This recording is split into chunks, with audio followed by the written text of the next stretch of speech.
Meaning of Father Christmas. Father Christmas.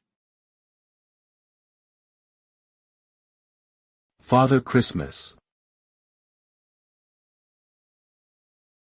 Father Christmas. Father Christmas.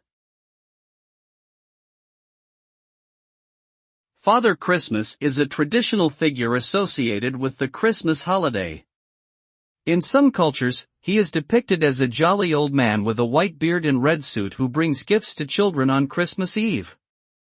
The origins of this character can be traced back to various cultural traditions, including Norse mythology and Christian saints, but the modern iteration of Father Christmas is largely influenced by the popular image of Santa Claus in Western culture.